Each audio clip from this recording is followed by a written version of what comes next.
2 officiers militaires iraniens de haut rang, Saïd Izzadi et Benham Shahriyari, ont été tués dans la nuit du 20 au 21 juin.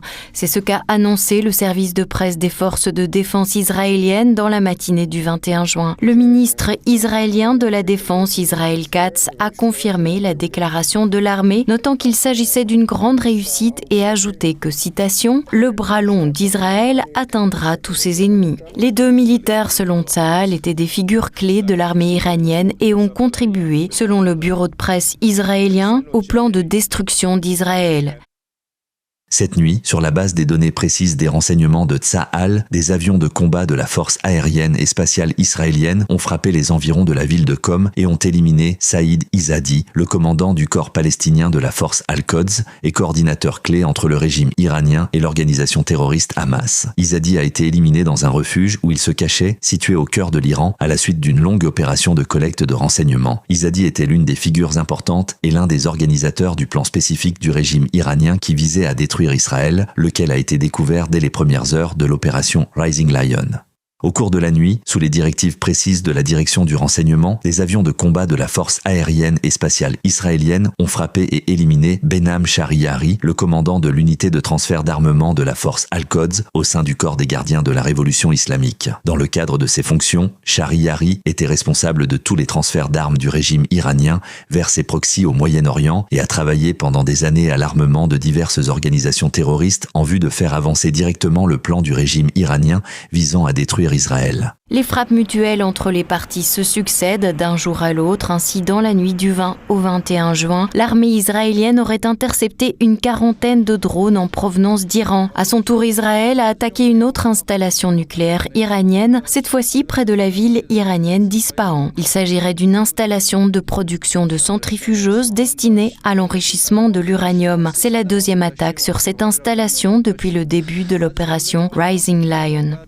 D'après un responsable iranien, l'installation nucléaire d'Ispahan figurait également parmi les cibles des attaques sionistes auxquelles les défenses anti-aériennes ont répondu. La plupart des bruits d'explosions entendus pendant les attaques étaient liés au travail de la défense anti-aérienne, mais certains étaient causés par des frappes ennemies. Il a assuré qu'il n'y avait pas de fuite de matériaux dangereux dans la région et qu'il n'y avait aucune raison de s'inquiéter. Ce n'est pas la première fois que des représentants iraniens déclarent que les frappes sur les installations nucléaires sont inacceptables et expriment leur mécontentement au sujet du gouvernement américain qui se montre condescendant à l'égard de l'opération israélienne. Rappelons que les États-Unis insistent sur la poursuite des négociations avec l'Iran sur l'accord nucléaire, mais que l'Iran refuse de négocier tant que les frappes israéliennes n'auront pas cessé. De plus, selon le ministre iranien des Affaires étrangères Abbas Araghchi, les négociations auraient servi de couverture aux États-Unis pour les frappes israéliennes. Araghchi a également averti le gouvernement américain que si les États-Unis se joignaient à Israël, la partie iranienne pourrait attaquer les bases américaines au Moyen-Orient. Eh bien, je pense qu'il incombe aux Américains, aux États-Unis de prouver leur détermination d'arriver à une solution négociée. Nous avons conclu que les négociations avec les États-Unis ont visé dans les faits à couvrir les actions des Israéliens. Peut-être que c'était le plan qu'ils avaient en tête et ils avaient probablement besoin de palabres sous lesquelles dissimuler cela. Nous ne savons pas comment leur faire confiance pour la suite. Ce qu'ils ont fait, concrètement, est une trahison envers la diplomatie. Quelle est donc la position des États-Unis dans ce conflit ? La Maison-Blanche a déclaré le 19 juin que Donald Trump avait l'intention de prendre une décision au cours des 2 prochaines semaines. Comme l'a déclaré J.D. Vance, vice-président des États-Unis, le dirigeant américain se fiera à ses instincts pour déterminer s'il est possible de résoudre la situation de manière pacifique ou non. Cependant, quelle que soit sa décision, ce que le président américain affirme désormais avec certitude, c'est que l'Iran ne doit pas posséder d'armes nucléaires. Il n'y avait pas d'armes de destruction massive en Irak. Je n'ai jamais pensé qu'il y en avait. Et c'était un peu avant l'époque nucléaire. Aujourd'hui, avec l'Iran, c'est différent. Le matériel qu'ils ont déjà rassemblé est impressionnant. À mon avis, dans quelques semaines ou quelques mois, ils pourraient obtenir l'arme nucléaire. Nous ne pouvons pas permettre que cela se produise. Répondant à la question de savoir si les États-Unis pouvaient arrêter Israël, Donald Trump a déclaré qu'il était beaucoup plus difficile d'arrêter un gagnant qu'un perdant. Par contre, Bill Clinton, le 42e président américain, estime que le conflit doit être arrêté à tout prix car les principales victimes du conflit sont les civils des deux camps.